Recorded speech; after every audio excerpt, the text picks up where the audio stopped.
Ever since she was a child, Oshima was already well acquainted with the concept of death. People cannot resist death. It is inevitable. Working as a nurse certainly didn't help.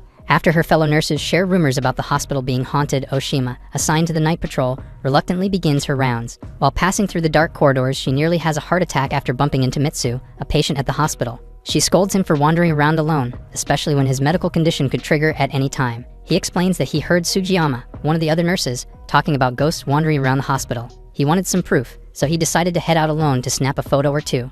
Oshima is quite skeptical that ghosts exist, but Mitsu, armed with a thermography app on his phone, desperately wants to prove that they do.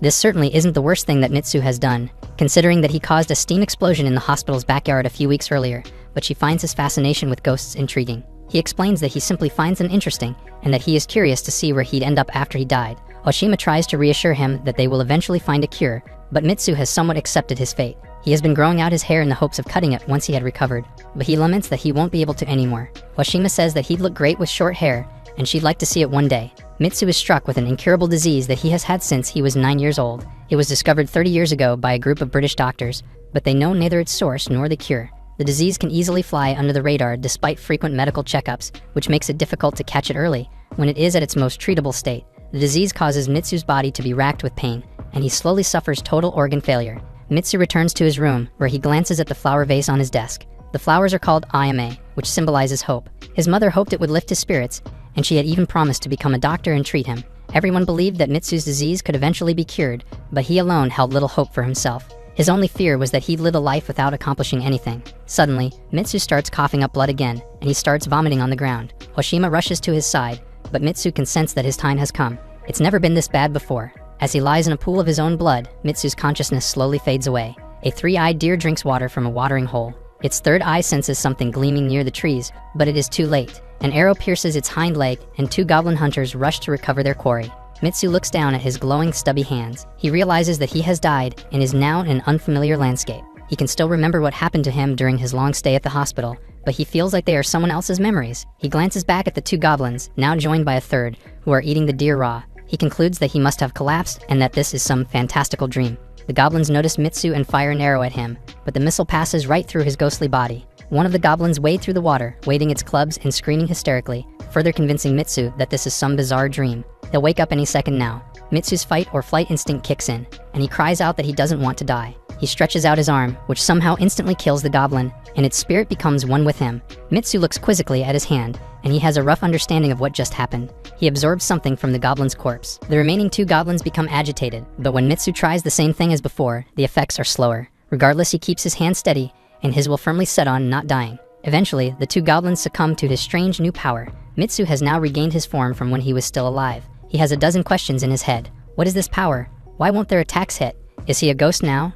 As of right now, Mitsu only knows two things: that this is no longer the same world he is familiar with, and that he has a power that lets him drain another living being's life force. He aptly names it Absorb as a result. Mitsu looks at his reflection near the water, and he finally recognizes his face. However, he still doesn't know if he is Mitsu himself, or if he is simply a being that has assimilated Mitsu's memories into his own being. But the feeling of not wanting to die permeates throughout his being, and that is one other thing Mitsu can be sure of. He doesn't want to die, and he'll use this second chance to make sure he lives as long as possible. He will live, no matter what the cost. Mitsu decides to change his name to better suit his new situation.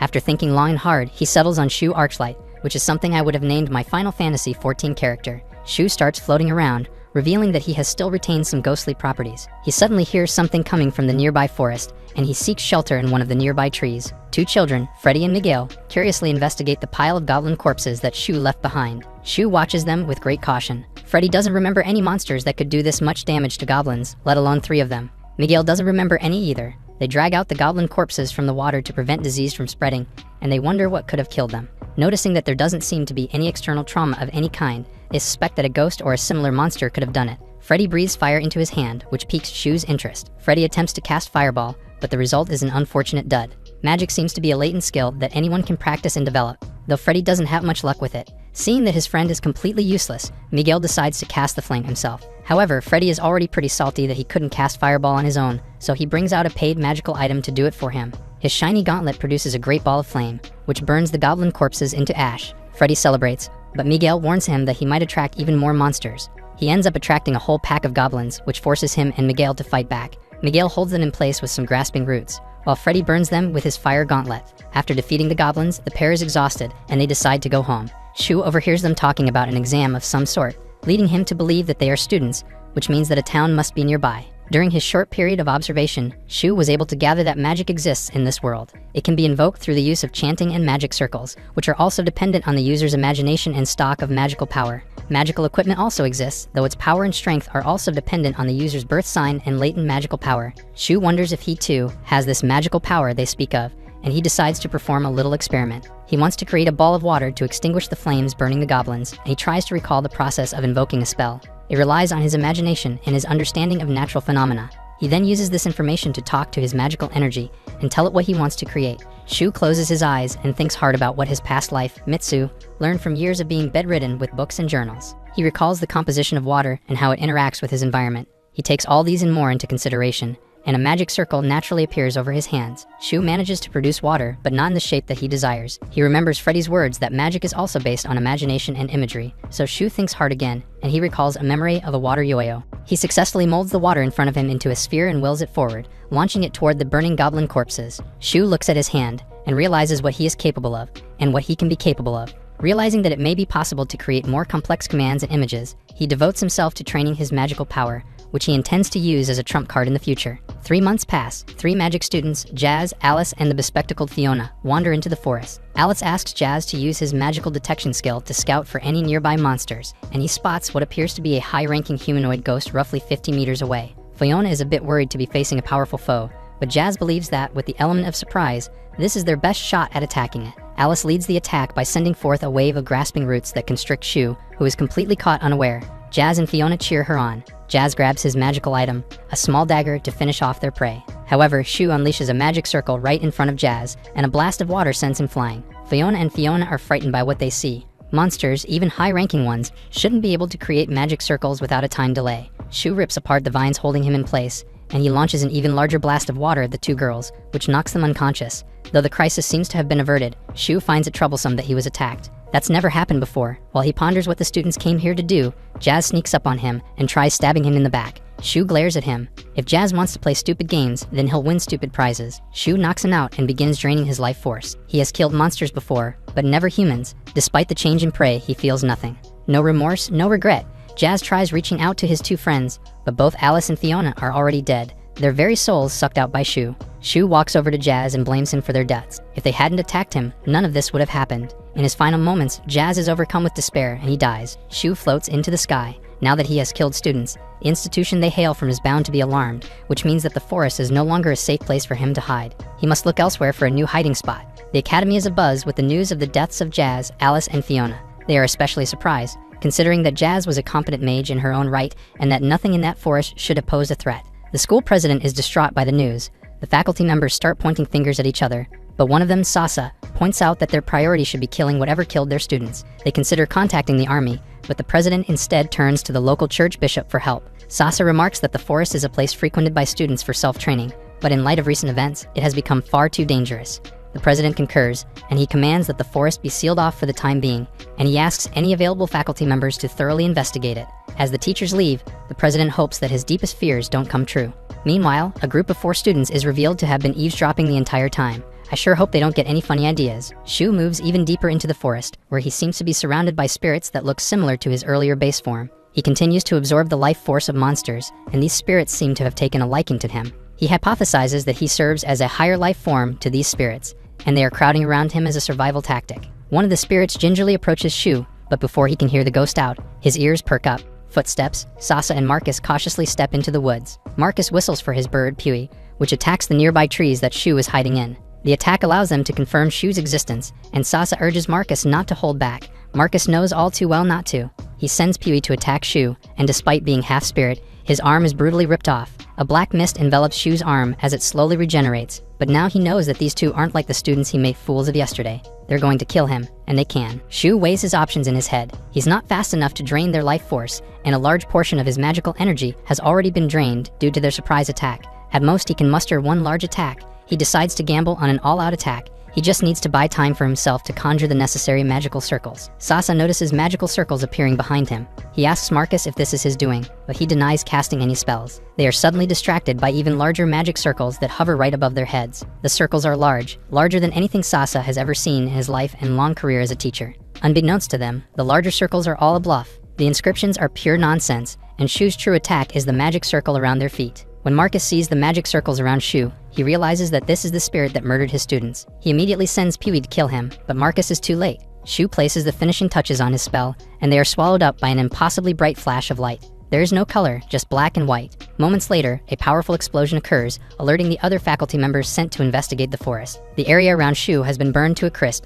Not a single tree with leaves remains, and the ground still smolders. The explosion was the result of Shu's use of picric acid and his memory of the steam explosion he caused at the hospital. He gambled that the explosion wouldn't affect him, and it paid off. By now, Shu's arm has fully regenerated itself, and perhaps due to his victory over them, he can sense that he has evolved somehow. However, despite regaining a large chunk of his magical power, Shu acknowledges that he still isn't strong enough to defeat a large enemy force, and he makes the wise decision to flee the scene for now. Shu flies aimlessly until he arrives at the city of Ramza, the capital city of the Grinia Empire. When he lands near the front gates, he notices men in robes similar to the mages he killed. He is in enemy territory. Meanwhile, a group of mages approach a mother and her child, warning her to return home before the undead monsters come. One of the mages kneels to reassure the child that they will protect her at all costs. In response, she cheerily hands him a flower. Shu conceals his presence as he watches the mages stand guard. As long as he doesn't make any sudden or overtly aggressive moves, the cemetery will serve well as his temporary base. He remembers how easily his arm was ripped off during his battle with Marcus and Sasa,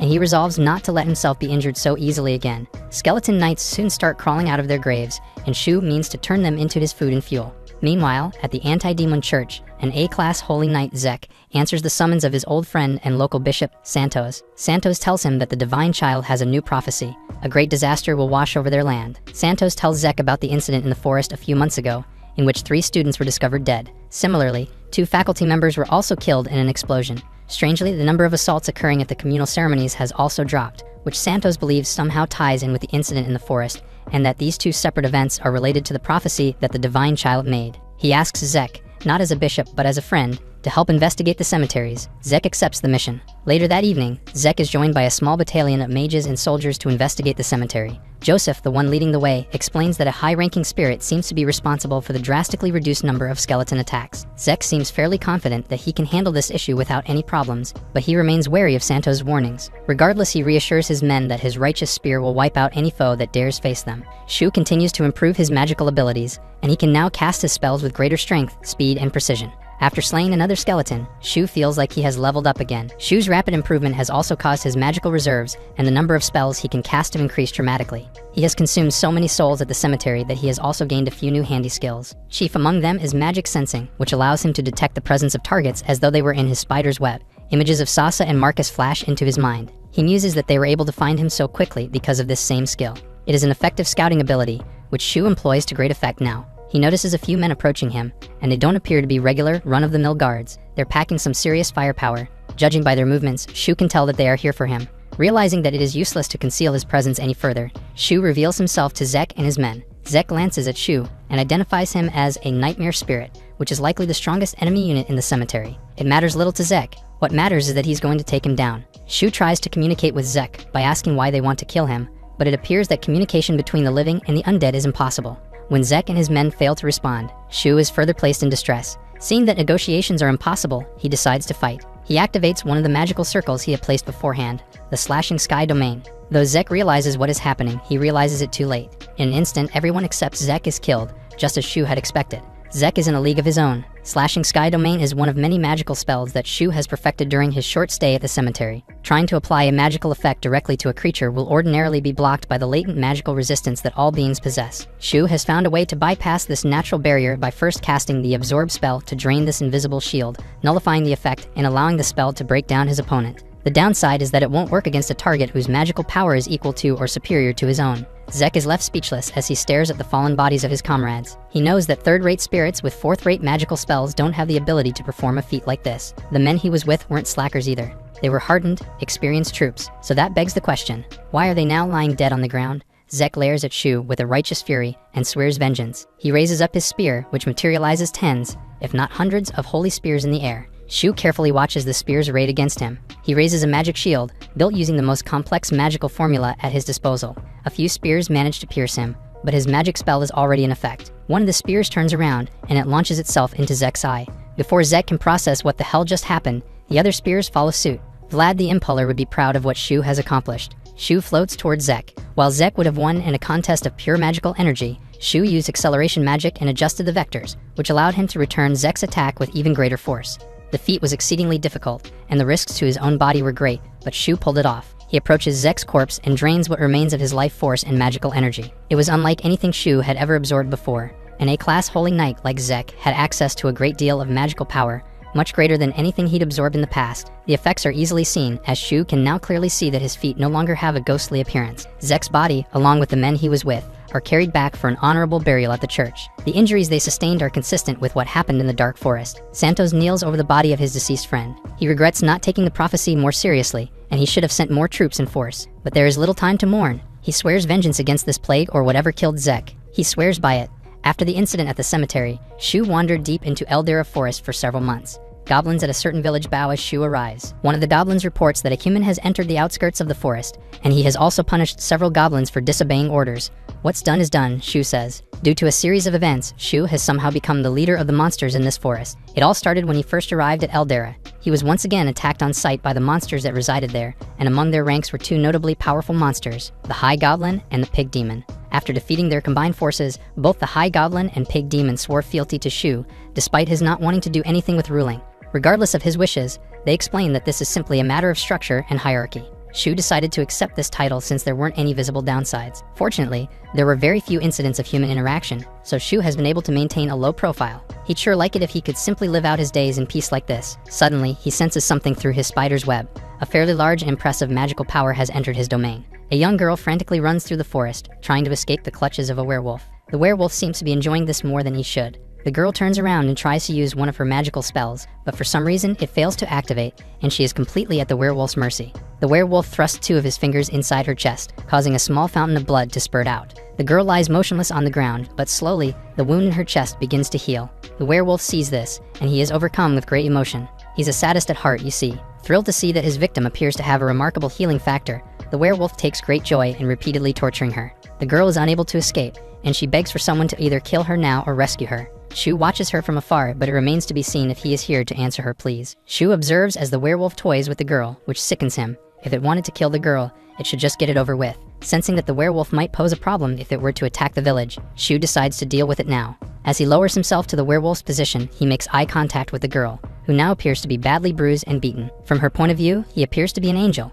Shu has a flashback to his previous life. Despite his family's reassurances and compassion, he couldn't help but feel that his life was utterly drab and boring. He sees himself in this young woman, and he remarks that her life must also feel boring. Perhaps on a whim or through a moment of mercy, Shu lands on the werewolf's head, causing it to bite its own tongue off. Shu drains the werewolf's life force, and the woman asks him who he is and why he helped her.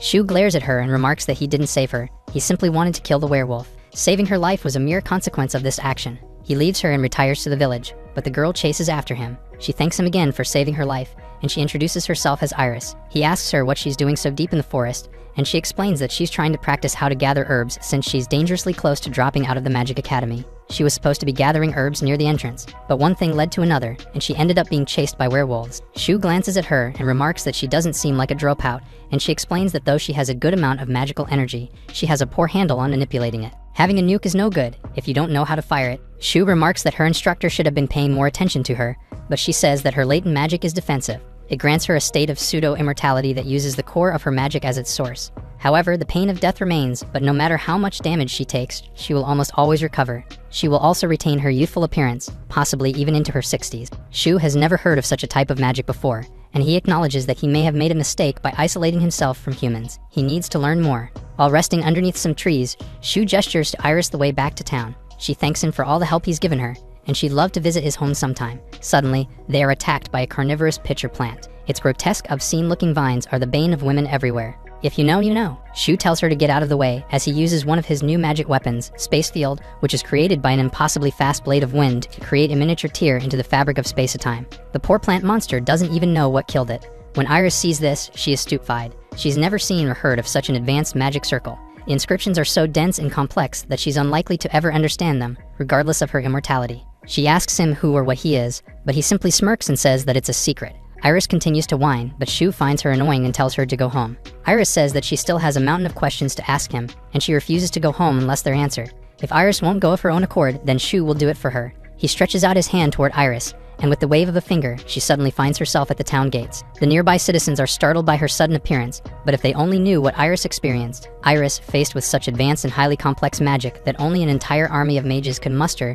desperately wants to meet Shu again to satisfy her curiosities. In the city of Verdana, at the local magic academy, students speak ill of Iris and her academic failure. A few of them corner Iris, cut off her hair, and tell her that she has no right to look so happy when she can't even use magic properly. Iris comforts herself at home, knowing that Shu would never have done something so mean to her. Shu did not insult her or speak ill of her. He guided her.